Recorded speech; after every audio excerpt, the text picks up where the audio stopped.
Welcome to G.I. Joe Chronicles, Outpost Edition.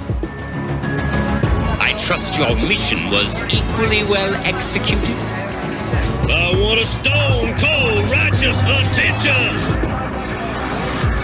Militarily speaking, it's only fair to say that Cobra Commander is a world-class buffoon.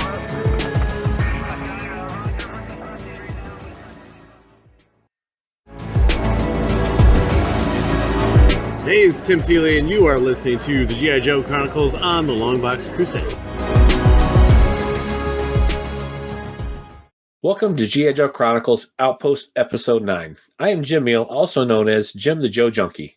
Over the course of this podcast, we intend to chronologically discuss the toys, comics, cartoons, and many other aspects of G.I. Joe, a Real American Hero, which is my favorite pop culture subject.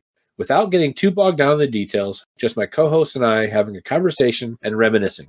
Today we will be discussing 7 episodes of the Sunbow cartoon, and with me today, returning to talk about some classic G.I. Joe animation, is the Quartermaster of the Outpost, my brother George Meal. Thanks for stopping by the Outpost again, George. How have you been? Oh, I've been good. I've been busy out hunting and looking for anything and everything. Yeah, you had a decent score a couple weeks ago. I think you went on, how many yard sales? Over 200, wasn't it? Yeah, it's a festival in Freeland. In the 2 days that I went shopping, I had 220 yard sales is what I hit. The second day I was going home before noon. I had enough and everything was kind of getting picked over. But yeah, 220 is what I ended up hitting. That's definitely a rarity for yard sales, that's for sure. Yeah, that's quite a few. Unfortunately, I had to work and I couldn't get up there with you, but beyond that, what's a special mission that you've completed since the last time we met? Well, that's probably the highlight. Been really busy just looking for anything and everything Joe related. And well, let's see, we've done a couple of shows together. And we did the Cadillac show, and then we did the Cadillac was a PopCon. And what was the other one, the outside one that we got rained on? I can't remember what they call it. A bunch of, probably 15 vendors at best. Yeah, we got rained on the whole time, but still had a good time. Yeah, I was profitable and sold some things wasn't able to before. So my secret mission, hopefully it's not a secret after this episode, is I've had dial tone and mainframe here in the Outpost helping me get the computers in a better shape here in the Outpost. So hopefully we don't have as much lagging and stuff, so the quality of the podcast is a little bit better. So we'll see how that goes. So thanks for debriefing us on your secret mission, George. And let's dive right into our first segment, Action Figures in Motion.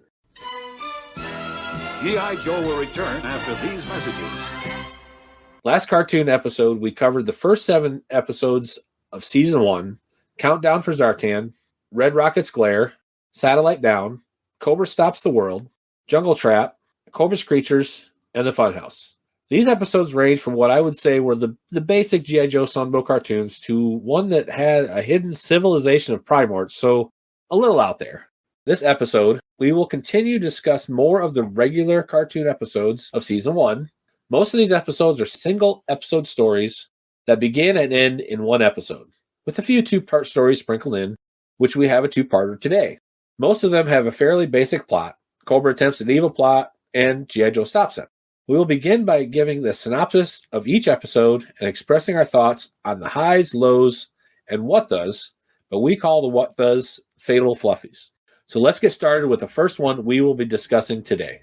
That is 20 Questions, written by Buzz Dixon. As the Joes practice battle drills, they are interrupted by a TV news reporter, Hector Ramirez, his cameraman, and an activist named Arnold.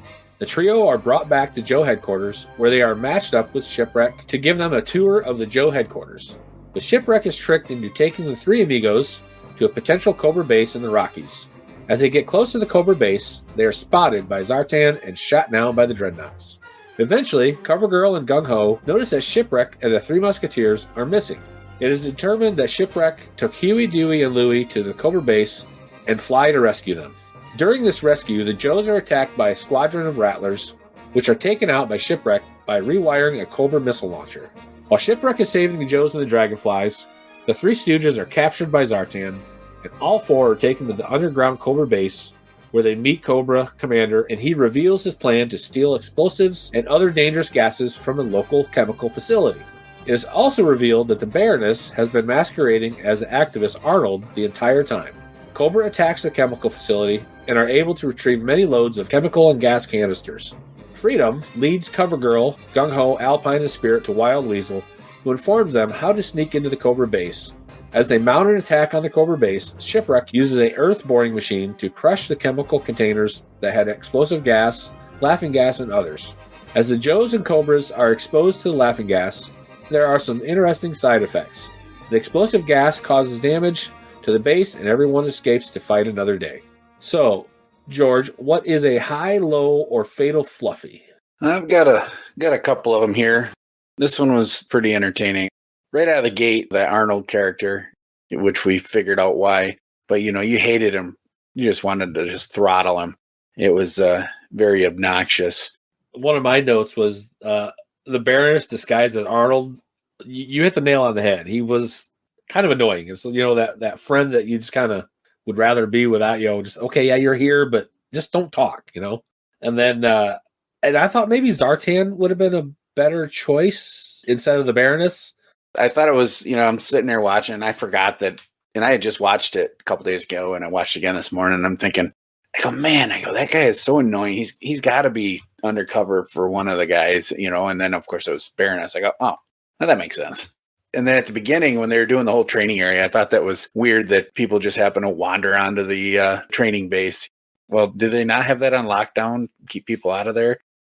As you go forward and watch a lot of these episodes, the Joe base is not on lockdown very often, like you said. So there's one episode where Quick Kick brings his girlfriend on, and she's just walking around the base like nothing, like she owns the place. So one of the highs I have is, this is where my nerdery comes out a little bit.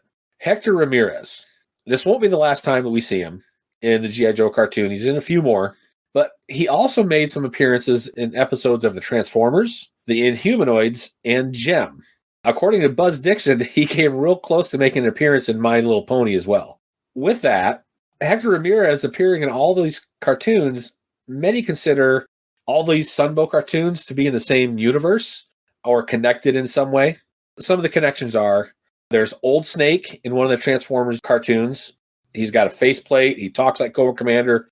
It's Cobra Commander without them saying it's Cobra Commander. And then also in Transformers, there's a Marissa Fairborn, who is believed to be the daughter of Lady J and Flint. There's a connection between G.I. Joe and the Humanoids also. It is strongly implied that Sabrejet, who never got a toy, is Brad Armbruster, who is Ace from the G.I. Joe team. So all those Sunbow cartoons all had little connections, and Hector Ramirez was the first one that really started that. It's pretty neat that Sunbow fit that in. So what you're saying is that there was a really good chance we could have had a G.I. Joe My Little Pony crossover. Yes. They actually, at one point, if I remember right, and it may have been Buzz Dixon or Kirk Bazigian, I don't remember who said it, but they wanted Shipwreck somehow in a, let's just say, a drunken daze, has a dream, and he's in the My Little Pony universe. They were that close to having that. Oh, boy. And, of course, they had to choose Shipwreck. Well, yeah. Now, you do know, and I'm sure you know because you collect My Little Pony. Yep, you caught me. The collection is my wife's, I swear. Okay. They do have that My Little Pony Optimus Prime crossover. I'm sure I've sent you a picture of that. You know what? Now you mention it. Yeah, I think you're right. and I don't have that one, but yeah. I'll get it for Carla, okay? All right. Yeah, there we go. She'll gladly take it. I'm sure. Another thing that I saw was when they were in the pool hall, CoverGirl was sitting there watching Spider-Man. I thought that was funny. So, anything else on 20 questions? No, nothing on my end. Number 2, The Greenhouse Effect. Written by Gordon Kent. Alpine, Bazooka, Barbecue, and Wild Bill are guarding Professor Bullock, who has developed a nitrogen-based fuel that is unstable and must be kept at a constant temperature. A Crimson Guard masquerading as a janitor overpowers the Joes and escapes with the experimental fuel canister. As the Joes pursue the Crimson Guard, he hides in a local greenhouse that is owned by Harvey, who calls the police and quickly arrives to arrest the Crimson Guard. The Crimson Guard stashes the fuel canister in a banana plant in Harvey's greenhouse. While the police are attempting to arrest the Crimson Guard, the fuel canister is damaged and begins leaking its contents. To find the fuel canister, Tomax and Zaymont send out multiple Crimson Guards to find the greenhouse that the fuel canister was stashed in. But they were not able to find the fuel before Harvey made the discovery that the fuel that was leaking acted as a super grow formula for his plants and vegetables. And of course, what do you do when you find supersized vegetables in your greenhouse? You take them to the county fair to show them off. But the vegetables begin to launch themselves at the fairgoers, which gets the attention of Wild Bill and Joe Team. The seeds start shooting, potatoes start mashing, and corn starts popping. Soon Destro stops by and then retrieves the original fuel, but he is shot down by Wild Bill and Barbecue. Destro escapes by hijacking the Dragonfly. Cobra Commander is not impressed with Destro's acquisition of a simple bean until that bean grows large enough to capture him. Soon Cobra uses plants and vegetables to attack Chicago. While the Joes defend and keep citizens of Chicago safe, Airtight works on his way to reverse the effects of the supersized vegetables. As it begins to rain over Chicago, Airtight and his Joes disperse the crystallized antidote, which reduce the large vegetables to normal size. So I'm going to go first on the highs, lows, and fatal fluffies. The first one, this is a fatal fluffy for me. This was a crazy episode. We know that giant vegetables will not happen, but it was a fun episode and part of the charm of the cartoon overall. And there's always a good balance between being serious and being a little silly, the whole scope of the cartoon. And this one, I really liked. Again, it was silly, comedic, but it still had some good fight scenes and some good scenes where the Joes were able to utilize their skills, even in a silly episode. What do you got? My first one was when they were doing the surveys. You know, the Crimson Guards were dispersed throughout town trying to find it. That the first girl that was doing the survey, you look at her shirt that was underneath her sport coat, and it was a Cobra symbol. I'm like, oh, that was a pretty good disguise. They weren't hiding it, that's for sure. The second one I had, rolling off of what you said, is that they were using the Crimson Guards for what they kind of were intended for. They were supposed to be this elite trooper that could fit into everyday normal jobs and lifestyles and stuff. So with the janitor, they used him correctly undercover. He'd probably been there for a while waiting for his chance to rise up and do what he needed to. And then all the people that were walking around and wanting to sleep with the banana plant, I thought that was a little off. I liked how they used the Crimson Guards in this episode. I guess I never realized that they were supposed to be a undercover type character or force or whatever. But yeah, that sleeping with banana plant, I thought that was one of my notes on, it was kind of a dig. Oh, he must be from California. I'm like, what does that have to do with sleeping with banana plant? But I guess it was his way of East Coast poking at the West Coast. Yeah, you'll always have that. I've got one more that I'd like to touch on. I have two, but I'll hit you with one first here. Okay. And one that I noticed that, these Crimson Guards, they're working with / for Cobra Commander. And I'm like, well, aren't they supposed to be Tomax and Zaymont's guys? Why are they reporting to Cobra Commander? I thought that was interesting. You got the Tomax Zaymonts, the Crimson Guard commanders, but they are kind of like, like the Royal Guards from Star Wars, where they were guarding the Emperor. That's kind of what they were. They were the elite guard. Okay, that makes sense. Yeah. So my last one, and I touched on it a little bit on my first point, is how they used the Joes and their specialties. You had Airtight developing the antidote for the Super Grow rocket fuel. And a funny moment when Alpine almost climbed down the hill using his mountain climbing skills until Bazooka got involved and he made them trip down the hill. But then you see when they're defending Chicago, he's scaling the extensive enterprise building. I mean, he's just up and down that building, hanging on a rope. Even though it was a silly episode, they still used the Joes and Cobras for their specialties. I kind of had a side note on the same thing. It was, like you said, when Alpine was going to climb down It can't be that bad that Crimson Guard just slid down like he was sliding into second base, but yet they were having a little more trouble with it. I guess when you got somebody chasing you, your plan of attack is a little bit different. I guess something too. Is there an extensive enterprise building in every major city? Previously, we saw in the miniseries, it was in, can't remember what it was called, but it wasn't a named city. And now there's one in Chicago. So I wonder if there's one in New York and San Francisco. And knowing those guys, I'm sure there's one in every town, every Springfield of the country. All right. Anything else? One little side, it was when they were at the police station and they showed the outside of it and it just said jail. It didn't say police station or anything like that. It just said jail. Well, that tells everybody what it is, I guess. Keeping it simple. All right. Our third episode we're covering today is Haul Down the Heavens, written by Buzz Dixon. Lady J is called back for furlough to join Flint and Snowjob to guide a UN science team to investigate a phenomenon at the North Pole. As the Joe and science team are loading and preparing to leave for the North, an unmanned crane topples a stack of crates, almost falling out of the UN science team. The Joe team lands safely at the North Pole, but must set up camp for the night before attempting to travel around a large gap in the ice. Flint and Snowjob are awakened by a runaway snowcat. Flint is able to climb onto the snowcat, where he discovers that no one is driving the snowcat. Snowjob is able to stop the snowcat before it runs over Lady J and Dr. Entwistle, who explains that the disruption of the Aurora Borealis is the reason for the mechanical mishaps. Soon, another Dr. Entwistle is discovered in a hotel room, but which one is the real Dr. Entwistle? As Snowjob and Flint chase a polar bear that was stealing from the Joes, they discover a Cobra base, but are soon surrounded by Cobra troops, and that Dr. Entwistle in the Arctic reveals herself to be the Baroness. Flint and Snowjob attempt to escape, but are boxed in by Cobra hiss tanks and fangs. They crash the polar battle bear, but jump off in time, hoping that Cobra thinks they perished in the crash. Soon, Cobra attacks the Joe and science team camp and capture everyone at the camp.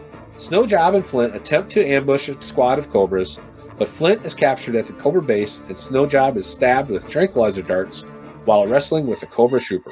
As Destro explains Cobra's plans to flood the coastal cities of the world, and while the world is in turmoil, Cobra will take the opportunity to strike. Meanwhile, back at Joe headquarters, thanks to the help of the real Dr. Entwistle, the Joes know that the Arctic mission is in jeopardy.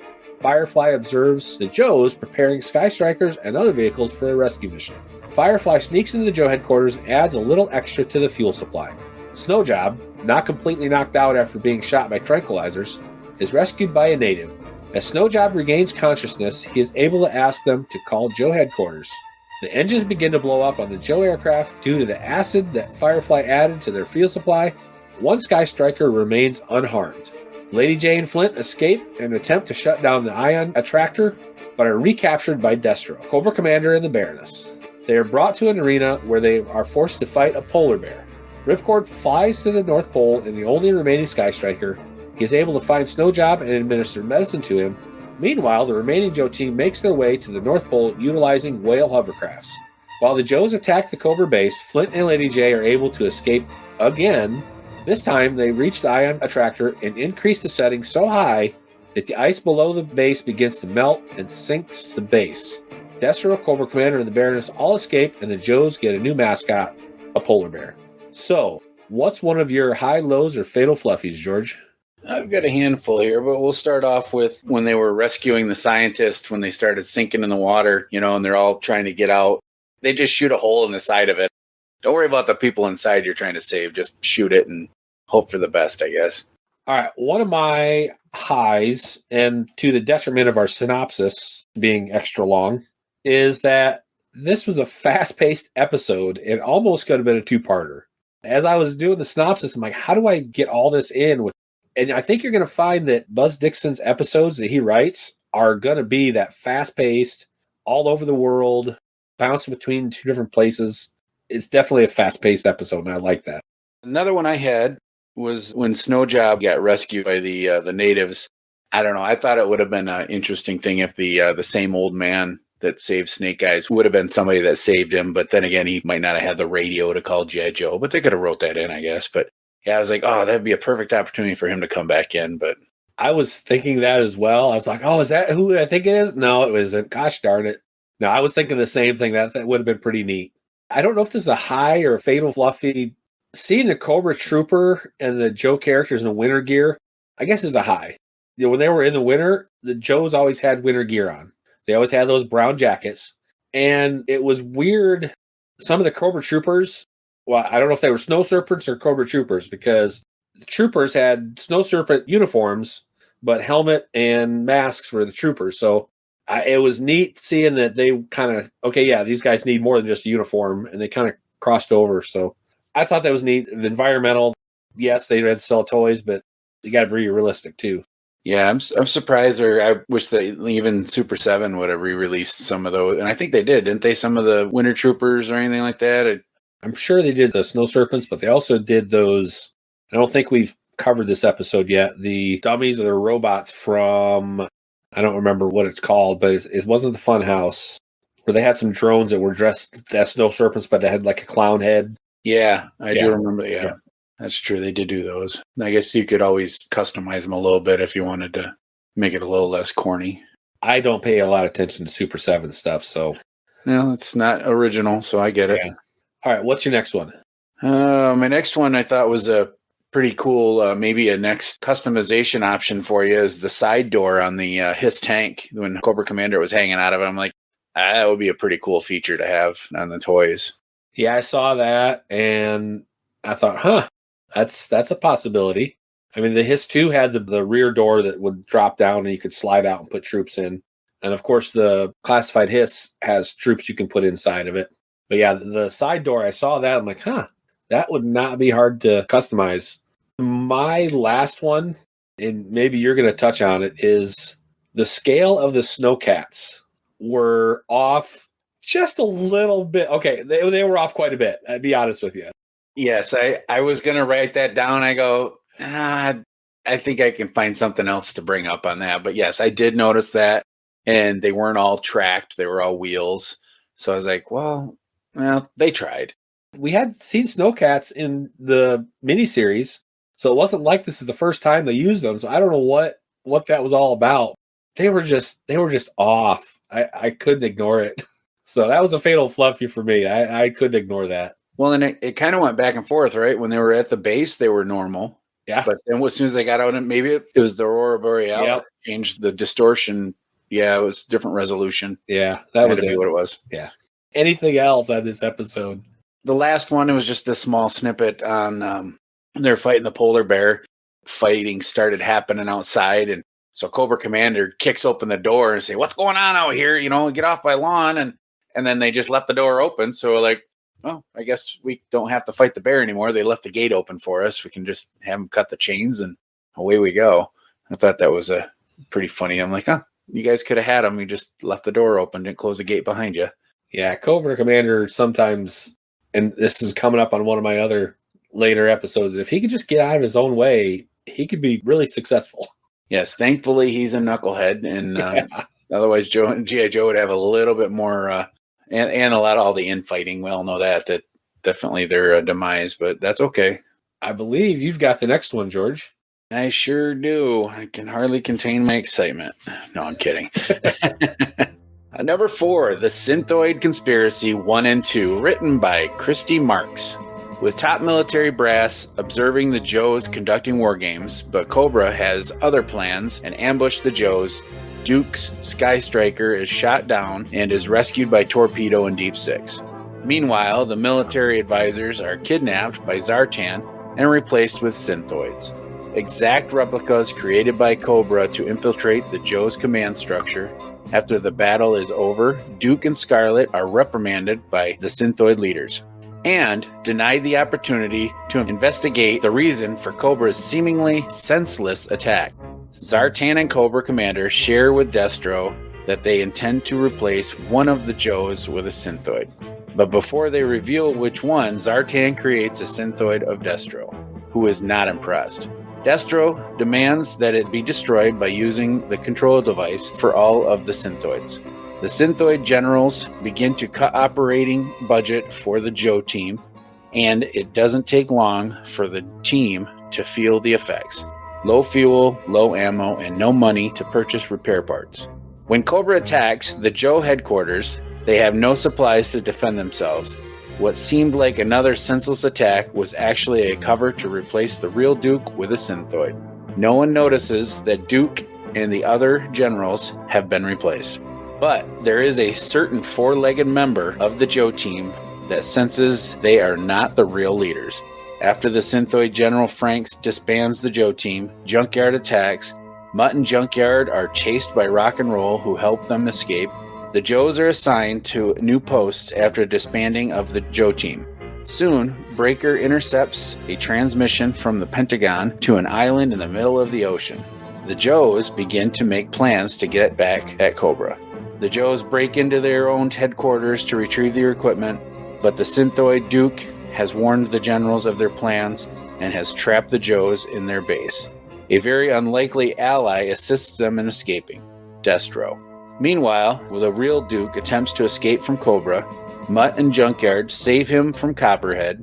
After Duke debriefs Mutt on the Cobra synthoid conspiracy, the trio mount an attack on Cobra headquarters, something that Cobra would never expect. They successfully rescue the captured generals. Destro informs the Joes of where the location of the Cobra base is. He also informs them that someone on the Joe team is a synthoid. As the Joes attack the Cobra base, Scarlet tricks the synthoid Duke into ejecting from their Sky Striker, but it was a ruse as Scarlet suspected that Duke was the synthoid.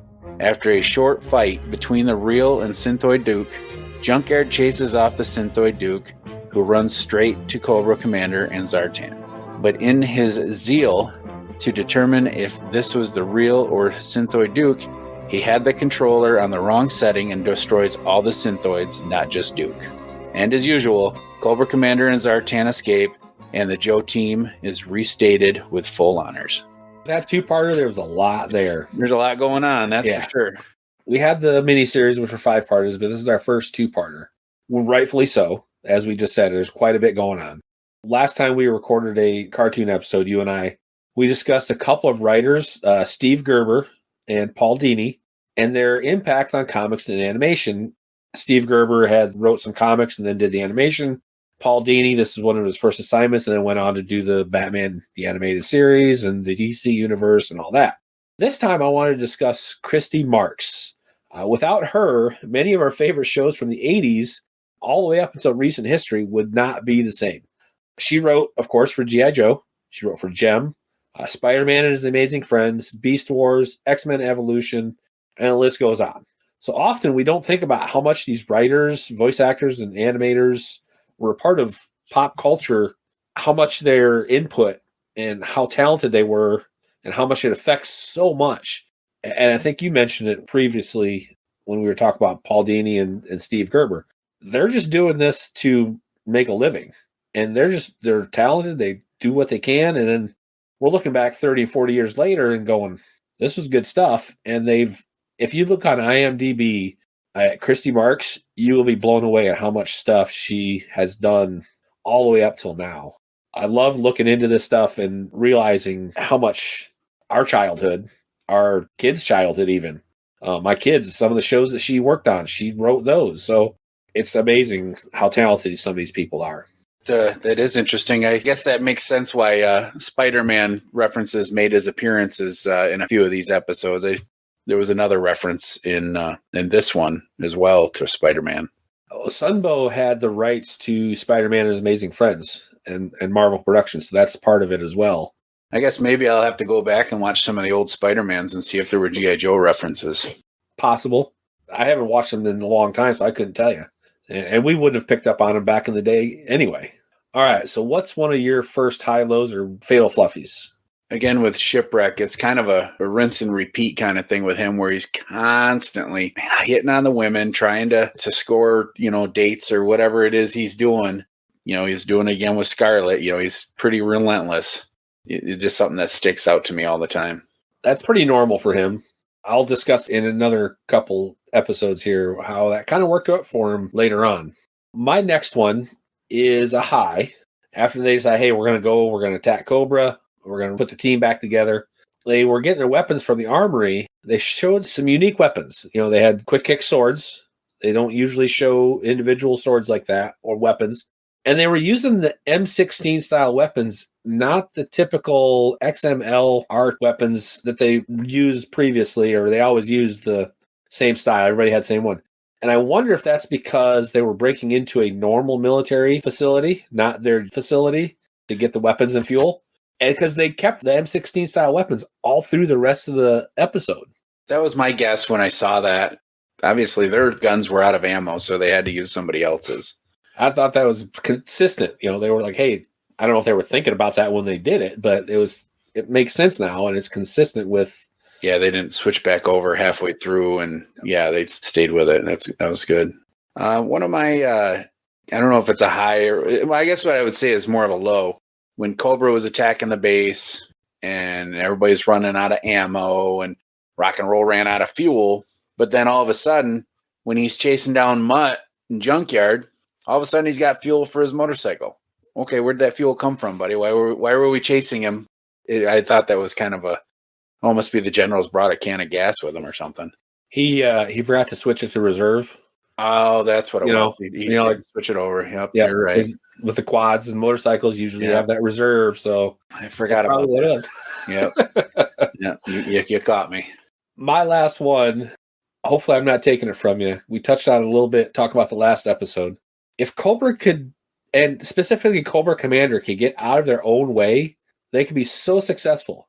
But that rivalry between Zartan and Destro that we've seen before in the miniseries, and I think another one we saw it in a little bit, hindered the plan due to Destro helping the Joes because Zartan made a synthoid of him. So if Zartan hadn't kind of goaded him a little bit, would the Joes have been as successful and been able to find the base and defeat Cobra? Yeah, that was definitely one of mine as well that I had noticed that, if they would just stop the egotistical infighting, they're always trying to be number one, you'd get a lot further. They definitely are good at doing that. Yeah, and it's another thing where they're consistent throughout the series, that Destro and Zartan. They're both good at what they do, but they're two different sides of the same coin almost.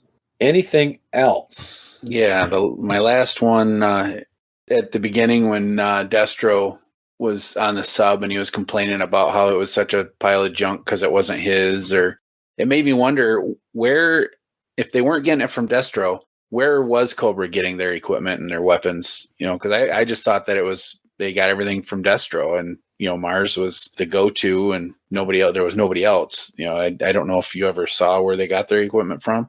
No, that wasn't ever broached or anything. I didn't even think anything of it, but that's a good point. Who else was supplying Cobra if it wasn't Destro? Maybe one of the viewers can let us know if they have any idea or suggestions that we might be missing, whether it's the comic based or cartoon based. Let us know. All right, next episode.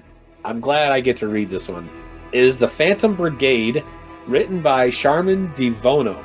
Major Blood leads an attack on a munitions factory in an Eastern European nation. As luck would have it, the Joes are on their way to protect this very base, and they chase off the attacking Cobras. With a defeat at the munitions factory, Cobra Commander drafts the help of a local gypsy to summon 3 spirits and create a Phantom Brigade, a Roman warrior, a Mongolian warrior, and a World War I flying ace. Not knowing anything other than what Cobra Commander tells them, the 3 warriors attack the munitions depot. The Joes do not understand the supernatural weapons of the 3 warriors, from freezing arrows, flaming bullets, and energy swords. With the success of the Phantom Brigade's first mission, Cobra Commander suggests that he no longer needs human troops. That includes the Baroness, who then informs the Joes on what they are fighting against and how to defeat them. Wild Bill chases down the Flying Ace and shows him that he is firing on American troops. As Wild Bill and the Flying Ace land, they are all confused with what is going on. The Joes convince him to help defeat Cobra Commander. The Joes attack the Cobra Castle from land, water, and air. As the Joes defeat the Cobra forces, the Phantom Brigade confront Cobra Commander to get back their trinkets. As Cobra Commander attempts to escape, he is convinced by a skeleton to release the Phantom Brigade from their bond. And the Joes help the trio by burying the trinkets so that the Phantom Brigade can rest in peace. What is one of your first high, lows, or fatal fluffies? There was a part where I think it was Scarlet and Duke were talking on the comms, and he was riding with Cover Girl, and he's like, "Yeah, Duke's sitting here right with me," and Scarlet goes, "Yeah, I'm sure he is." I'm like, oh, there's a little bit of female jealousy going on here. I wonder what kind of background there is there. Yeah, that was pretty good. That was right at the beginning of the episode. And Jason Albrick and I just talked about CoverGirl's first appearance in the comics. And there was a little cat and mouse between Scarlet and CoverGirl in that episode as well. And really, right now, they're Lady J. So between the three of them, there's got to be some kind of a challenge or rivalry. I never really recall seeing Lady J and Scarlet going at it, because Lady J's got Flint, so they kind of picked their boys and stuck with them.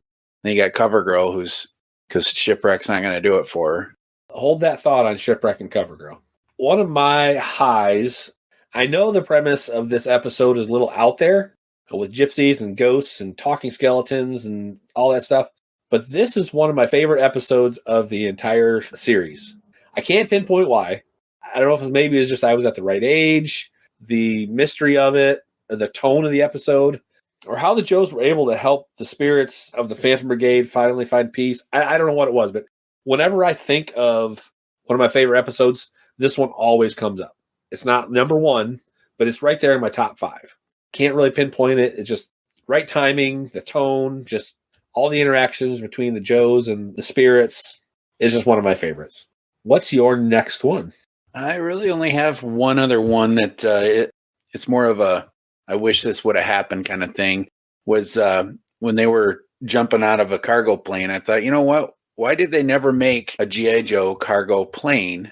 Because they're always skydiving, but they never made their version of a C5 Galaxy. And I know that would be too big to do, but they did the flag. Why couldn't they have done something along that line, at least to haul troops? I think we've discussed it on this one. There's a few vehicles, like, why didn't they make that? I have a large cargo plane toy. It's a more modern one that Walmart had. Sentinel 1, I think. They had like the cheaperly made, but 3 3/4 size. Yeah, it was like a C-130, wasn't it? Yes. I picked it up, I think $10 or something a couple years ago. And there's some things I want to do. I want to paint it. I want to do some other things, of course, timing. But another one is, I don't know if we see it in the cartoon, but in the comics, Cobra had their cargo helicopter that they showed a lot that you could carry his tanks underneath and stuff like that. That was another one that people wish they would have made. Yeah, a lot of aircraft that they didn't make, and I don't know why they didn't. Speaking of aircraft, one of my highs is the use of the Firebat and the AVAC pilots or AVAC pilots. Neither of these were toys at this time. They didn't come out till 1986 with a Terradrome. The Firebat would be red, not gray, like they are in this episode and the upcoming episode. But the uniform for the AVAC pilot is spot on to what they released in 86. So Hasbro must have leaked these or told Sunbow, hey, start using these drawings in your plots and stuff like that to kind of prime the pump, maybe. I don't know if they were intending releasing 85 and then they backed off and said, hey, we're going to work on the Terradrome. It'd be perfect to fit inside there as a launch base. I don't know, but I really like that inclusion of the Firebat. Did they already have the Firebat in the comic? No, it didn't come out until the Terradrome was revealed. Okay. I didn't know if sometimes that stuff, is in the comics before they... All right. You don't have any more. You said you only had... No, I just had a couple on that one.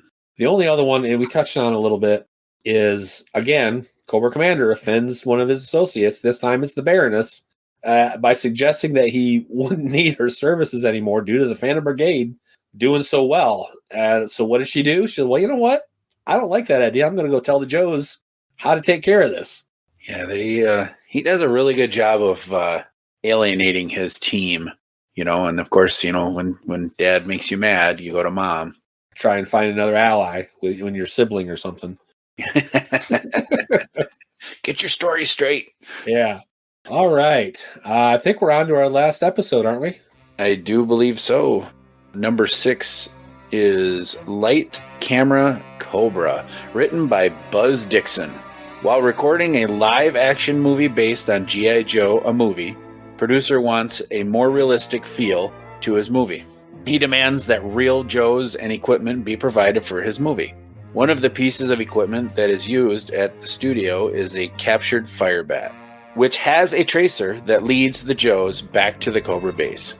So they hire Zartan and the Dreadnoks to destroy the Firebat. As the Joes are being escorted to the desert location, Shipwreck talks his way out of helping with the movie, and CoverGirl chases after him. Zartan and the Dreadnoks begin to cause chaos and destruction on set, capturing and attacking the Joes, all in an attempt to destroy the Firebat. But to the dismay of the director, no usable footage was captured. After bailing CoverGirl and Shipwreck out of jail, the Joes use the Rattler and Trouble Bubbles to look for their missing teammates Dusty and Recondo. Shipwreck finds Dusty and Recondo just in time as they are fighting off a pack of coyotes. When Shipwreck returns to the movie studio, he sees that Mutt and Junkyard have been attacked. While checking on Mutt, Shipwreck is attacked by Dreadnoks and Zartan. Shipwreck is knocked unconscious and falls into the Firebat, which is programmed to return to Cobra headquarters, where he is taken captive. The Joes use some Hollywood makeup and disguises to trick Cobra into trading Torch for Shipwreck. As Cobra Commander delivers Shipwreck, a battle breaks out at the movie studio, with backgrounds ranging from Wild Wild West to the Greek Parthenon. The director finally gets the footage he has been wanting. I'm going to let you go first on this one, on your high, lows, and fatal fluffies. I've only got a couple on this one again. I was kind of ill-prepared or didn't watch this one 3 times like the other ones. The one I thought was kind of not really a low, but kind of far-fetched. You know, you got the Dreadnoks that are they're focused on money and who's paying them to do whatever. You know, and they're in the middle of that bank robbery. They got the money right in front of them. Oh, we got a phone call. We're just going to leave it. No, you grab it and go. You can count it later. You know, I'm like, there's no way they would have left that there. No, I thought the same thing. I'm like, it's right there. You tore the door off the vault. It's right there. Just grab it and take it with you. Hide it somewhere else. Like you said, count it later. Yeah, I thought that was a little crazy too. I'm like, no, but nobody would have turned that money down. So here we have Shipwreck being Shipwreck and doing Shipwreck things. He's trying to get out of his duties, get into bar fights, but in the end, he steps up and helps save the day. And I can kind of see it too. Was he ever really in the military? He doesn't really want to do all the duties he needs to do. So he's always trying to get out of work. At the end of the day, he does what's right, steps up, helps save the day, saves his teammates.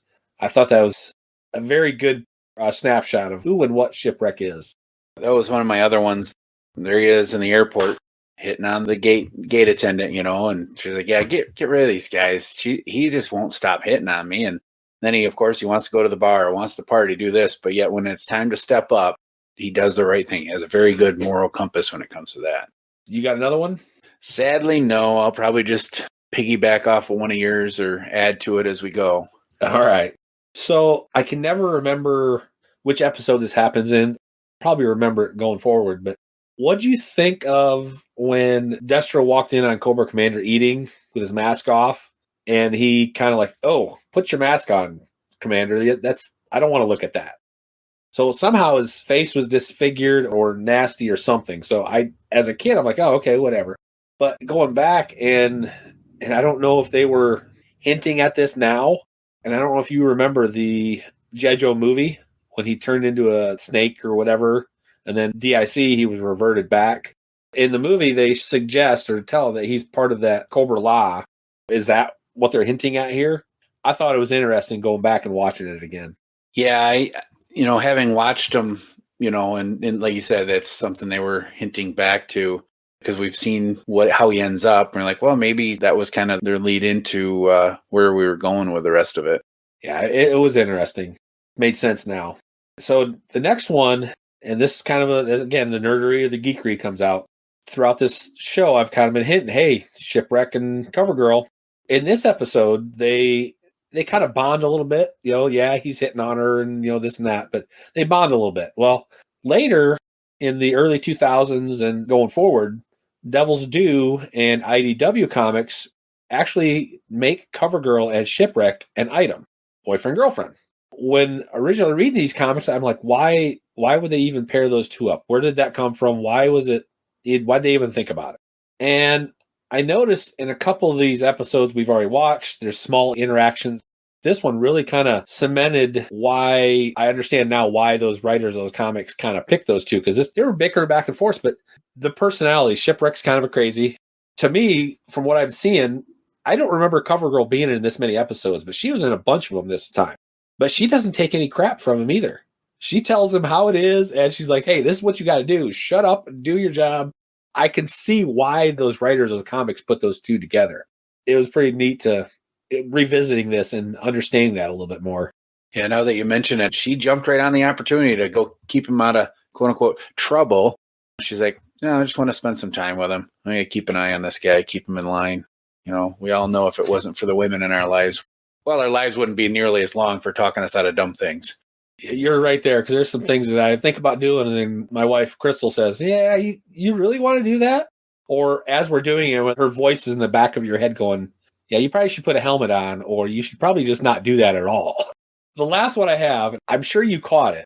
When the coyote was attacking Shipwreck and he was flying on the trouble bubble and he kicks the coyote off into the ravine. It's Coyote, of course. So we all know Wile E. Coyote, always chasing the Roadrunner, falls down. You hear that Looney Tunes sound, and then you hear Shipwreck make the Roadrunner sound. I completely lost it when I heard that. Yeah, I did. I actually laughed out loud on that one. I was like, oh, me. That was classic. That was pretty good. I'm like, that's hilarious. All right. Anything else as we were going over this last episode before we go into our favorites? I've got nothing else written down. Okay. So we've covered these episodes in detail. Now let's highlight some of the episodes by picking one of each of the following subjects. And you can double up. You can have the same episode for more than one, because sometimes they're the same. So the first one is the most significant episode. The episode that stood out the most due to character building, overall story, or world building. What's your most significant episode? I'd have to probably go with my most significant would be the Haul Down the Heavens. Mainly because, that one kind of just touched on the reality of global warming and the melting of the ice caps. And it definitely had the environmental impact side of it. It definitely stood out to me. Yeah, I was torn between that one and the one I picked. I picked Synthoid Conspiracy, two-parter.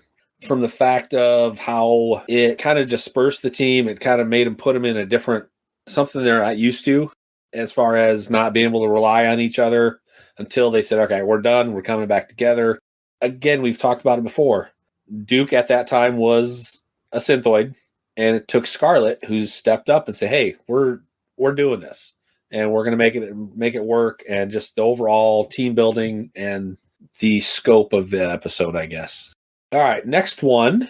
I think we're probably both going to have the same one on this. The craziest episode. Which one of these episodes had the craziest moments and plot? My main crazy one is the greenhouse effect. It was corny, but it was very good, entertaining. I enjoyed it. Yeah, mine was the same way. The greenhouse effect. It was a fun episode, but if we were to pick out of these 6 storylines, the greenhouse effect would be the first. All right, next one. And this one was a little tough for me because all these episodes had good moments. The single most memorable moment from any episode. And this is where a little bit of leeway. If you got more than one, that's fine. So mine, I would probably say, as far as a memorable moment, again, how I talked about the Phantom Brigade. I liked kind of how the Joes helped the spirits find peace. To me, it seems like you can relate that to life. We've got these people in your life that will help you through anything. I know I'm getting soft and, kind of squishy or whatever you want to call it. Good people are going to do good things for other people no matter what the circumstances. What was your, again, if you can pick one, single most memorable moment? Well, not to piggyback off of yours, but that was definitely one of mine as well. Like you said, it didn't matter you were a ghost or whatever. They saw somebody in trouble. They wanted to help them to get what they needed to make things better. That was probably one of the most memorable things. Even though I thought that episode was kind of out there as far as the message behind it with them helping anybody, that was definitely one of my most memorable. Good. I'm glad it wasn't just me thinking that way. And you think about it, the cartoons all had that kind of same message: is do the right thing, no matter who, what. We talk about the diversity of the Joes, the toys and everything in line. You know, had women. We talked about how strong Scarlet was. You had Stalker, Roadblock, Quick Kick, all these people that as a kid were like, yeah, okay, yeah, there's a member of a team and they're doing good. And I think it's kind of cool. All right. Now I've added this one from the previous cartoon episode that we did because we talk about the most significant, craziest, single most memorable moment, but we really didn't pick our favorite. Your favorite's not necessarily going to be in one of those categories. So what is one of your overall favorite episodes we discussed today, George? Well, my favorite probably going to have to be the Synthoid Conspiracy. I just enjoyed that one with the clones, even though the Joes were dispersed and disbanded, and they still came back together as a team. Said, "Hey, we got a problem. No matter what, let's just use our resources. Let's just do what we got to do to make this right. Just something's not right, and we need to fix it." That one was up there for me as well. But I think it's not going to be a surprise when I tell you my favorite is the Phantom Brigade from these. You know, I've already covered it a little bit. Probably just the age, just the tone, the setting, which I didn't bring that up when we were talking about the episode, but with Gung Ho and others kept saying, well, you sound like, I don't know, did they say Dracula? They may have said Dracula. Yeah, they did. And he's like, well, I don't want you to take it the wrong way, but, you know, you kind of sound like Dracula. You know, never said what country they were from, but they finally did say, you sound like Dracula. Again, Joe's helping other countries and helping the underdogs. By far, again, one of my top 5 of all 80, almost 100 episodes of G.I. Joe. All right. Now, anything before we go on to the next segment? No, actually, I think I've everything I've got my notes on have been covered. All right. So with our discussion and episode highlights covered, we're going to roll into a segment we added last episode, the Duke Capture Count. Introducing Duke, Roadblock, and Spirit. A segment we added and will continue throughout the remainder of the cartoon podcast episodes. We're keeping a Duke Capture Count. As of episode 6 of the Outpost, we were at 4 times that Duke had been captured. I only found 1. Did you find any others? Just the one this time, George? Yeah, just the one that I saw. There were other people captured, but it wasn't Duke. And that was during the Synthoid Conspiracy. So we are up to 5 now out of 20-some episodes. So maybe it's not as many as we think, but if we add 1 every time, that's more than other characters get captured. It makes you wonder what's higher count, times that Duke gets captured or the times that Shipwreck gets shot down as far as hitting on women. Probably pretty close. Yeah, it'd be pretty close. I don't know. Okay. We're going to roll into our final segment that we call Military Surplus. Now I know. And knowing is half the battle. G.I. Joe! Here at the Outpost, on each episode, besides discussing the toys, comics, and cartoons of the highlighted year, we discuss a peripheral item related to G.I. Joe. This episode, we are going to discuss the lunchboxes and thermoses of G.I. Joe. Once again, we will be using 3djoes.com for our information. So there are 11 lunchboxes that were released from 1982 to 1992, and we are going to cover 6 of them this episode, and then we will discuss the remaining 5 on the next podcast episode. So the first one is the 1982 metal lunchbox, and this one, I have had this in my possession before. The artwork is unique only to this lunchbox. And they believe that To the Rescue mail order poster that was by the same artist. This is very unique art. What do you think of this one, George? This one, when I think of vintage lunchboxes, this is the one I think of. This is probably the only one I really ever recall seeing. I like the fact that out of all of them that they've hunted down, they couldn't find the thermos without, they could have hit it with a magic eraser or something and took out some of these scuffies. I don't ever recall even seeing the thermos. I don't know. Did yours have a thermos with it, or was it just the lunchbox? The one that I had the thermos with it, yes. Okay. How bad was that decal beat up? It wasn't too bad. It was in pretty good shape. Okay. I didn't open it. Any of the lunchboxes I've had, I've never opened the thermoses. No, I'm afraid to. Yeah. What kind of smell's going to come out of there? Okay. I just noticed something. This came out in 1982. And if you click on the image with Stalker, Snake Eyes, with a vamp on the right, if you go to the top left there's a helicopter there. that Dragonfly didn't come out until 1983.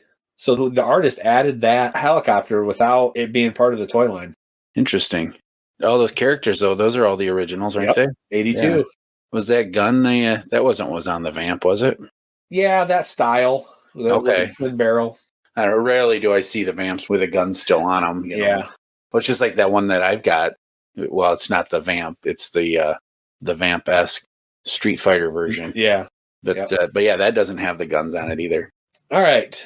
Second one is a Chinko mini lunchbox. It's metal, 1982 again. And it looks like the old style picnic baskets with the two handles, but it's metal. It looks smaller. I don't know what the dimensions are. Okay, here's the dimensions. 6 foot long, 5 foot wide, 4.5 tall. Try again. That's in inches, not feet. Did I say that? I'm sorry. Yeah. 6 inches long, 5 inches wide, and 4.5 tall. There you go. That would be a big lunchbox. This one just has artwork from G.I. Joe #1 on it, and then Flash or somebody with a visor on the side. Pretty basic. I don't think I've ever seen one of these. No, I've never seen one. Until now. There's not another one until 1986, and that is what they're calling the early 1986 Live the Adventure lunchbox. It's blue, and that artwork, it's from one of the mail-aways or the catalogs. But you've got all 86 characters on there, of course, because they're promoting the new characters. And here you have Roadblock, Mainframe, some kid, low light, sci-fi, dial tone, lifeline, and Wetsuit in full gear in the battlefield. Similar Torpedo in the Treasury in the comics. Who is that on the right holding the grease gun there? That would be Beachhead. Oh yeah, there it is. Yep. And then that's the Havoc. Is that what that is? No, that's the LCV, the low crawl vehicle. Oh, okay. With leather neck. Did the bats come out that time? 86 was the bats, yes. Okay. I just see them in the background. I just didn't know if that was there. Yep. Here's something interesting. The thermos, if you click on the thermos images, all those characters are from 1985. Every single one of them. They had to do a little makeup session there. Get all the old and the new and the same. Yep. And the thermos says 1985, so they must have intended to release Lunchbox in 85 and didn't. Kept the thermos. Pretty neat. Good artwork. The third one is, again, 1986. It's later in 86 was released, featuring Sergeant Slaughter. So if you notice, the artwork is very similar to what the previous 86 was, but they got rid of the kid on the left, and they put Sergeant Slaughter and his triple T in there. You didn't like the child endangerment, huh? Maybe, promoting Sergeant Slaughter. Now, look at the thermos. So you got Law and Order, Outback. We kind of covered it on the last Lunchbox, except for this is going the other way. This is all the future ones for 87? Yep. Ah. Yep. Now that is interesting. Yeah. And look at the date on the Lunchbox says 86 again, but it's characters from 87. That kind of fits into it was released late 86. This is probably the fall for this new school year, and this is what's coming out at Christmas time kind of thing. All right. Fifth one is from 1987. It is a plastic one. This one, I think I had this one at one time. Probably one of them that I've seen the most. Yeah, it's pretty common. Usually the decal is coming off or folded over and not usually there. Got artwork from Doug Hart. This image is, again, in one of the product catalogs, the mail-ins or the inserts with the vehicles. It's got all 87 characters on it. It's got the Defiant, Space Shuttle, Buzzbore, the Mamba, Conquest, and then Cobra Pogo. Again, this is a pretty common one. Anything on that, George? To me, this one was pretty it didn't look like they put a ton of effort into this one. It's like, hey, let's just print something out, slap a decal on it. Let's call it a day and move on. It's the least exciting. So far, this is, again, you reuse artwork from something else. The last one we're going to talk about, another one from 1987. I saw a snack pack. I was getting excited. Maybe it was a pudding cup or something. Until I was looking at covering these lunchboxes, I had never seen this. It looks like a backpack that has a separate part for ice pack and stuff like that. It's pretty much a backpack that you can put your lunch into. That's pretty cool. I don't ever recall seeing that one. I must have been out of it. I'd never seen this before. It's one of those things where it's made out of material that I bet there's not very many of them around. You might already said it, but it says it was a mail-in item. Okay. That's the snippet that I just saw. I'm not seeing where any have been sold, but I do believe somebody is selling them. They're not terribly expensive. $60. So $50-$60, you can pick one up. I can't imagine the quality is super high on it. Well, I don't know, man. The zipper, they're metal. Probably better than some of the cheap backpacks you get these days. I'm surprised they found one still in the package. I was just thinking the same thing. I'm like, yeah, this one's in package and everything. Yeah. Whoever's got this one is not looking to sell it because it's not out there. So whoever finds those, this may be the only one in existence for all I know. So anything on the lunchboxes? Well, this one, they've got their little picture. They've got Hawaiian Punch and M&M's in there. Little product placement. Ooh, $3 manufacturer mail-in rebate. I wonder if it's still good. Yeah, it says it expired last week. That's all I've got on lunchboxes. I was going to ask you, of the ones we talked about today, which one would be your favorite? The very first one's awesome. The most intriguing is this backpack that I didn't realize was out there, and now I'm going to have to keep my eye open for. Oh, yeah. And I'm with you. The metal one, I think, is my favorite, but this one is intriguing. And, one of these days we're going to kind of come across a backpack with a G.I. Joe logo on it. We're going to know what it's for. This one I can see you finding in a yard sale in a dollar bin or a free box just because somebody's got it. Oh, it's a bag. Just toss it over there. You're going to find this in an estate sale somewhere, I bet. Oh, yeah. We'll find it on the 30% off day and you get it for 70 cents. Yeah, I've done that before. That was a good deal. All right. So any closing thoughts on anything we discussed today, George? No, I think we've covered everything I've got. All right. I'm good. Thank you for joining George and myself for this episode of G.I. Joe Outpost. George, thank you for spending time discussing another 7 episodes of the cartoon. And if our listeners wanted to contact you, where can they find you? Still Facebook at George Meal. I do have Meal Steals and Deals on Facebook as well, but it's not monitored as much as my personal Facebook page. But yeah, if you're looking for anything in Joe or non-Joe toy related or whatever, if you're looking for it, I might be able to either have it or know how to get it. So you can find me on Facebook as Jim Meal, Jimmiel. Also on Facebook at Timbers Toys and Customs, where I post kind of shows we're going to be at. A lot of times George is going to be there with me. Some of the customs I'm working on, or like today, I'm going to be going with my wife. We're going to go rock hunting up north of us, and I'm going to bring some classified figures and set up some dioramas and take some pictures and videos. Maybe I'll do a couple sneak peeks and show you guys what I created. Also on Twitter or X, I am Jim the Joe Junkie. And I want to thank everyone at the LONGBOX CRUSADE NETWORK for adding G.I. Joe Outpost to their extensive line of shows. Take a listen to all the other shows that are on the LONGBOX CRUSADE on any podcatcher or on YouTube. And if you like what you hear, go to Patreon, become a Crusader Club member, where you get all the access. Join us next time, where we will be discussing the figures of 1984. Until next time, Yo Joe.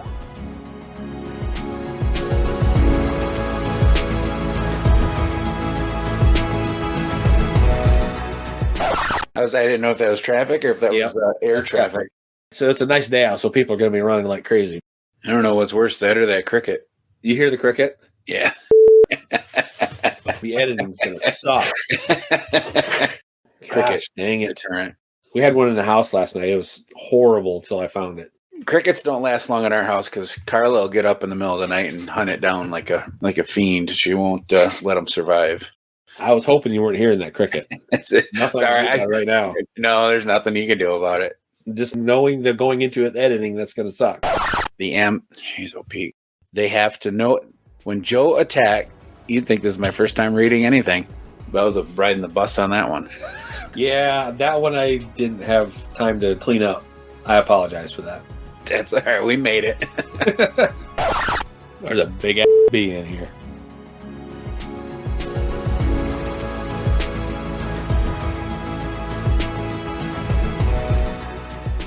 The music themes for this show are done by musical genius Joe November. Please check out his SoundCloud at Josephline99. That's Josephline99. You will not regret it.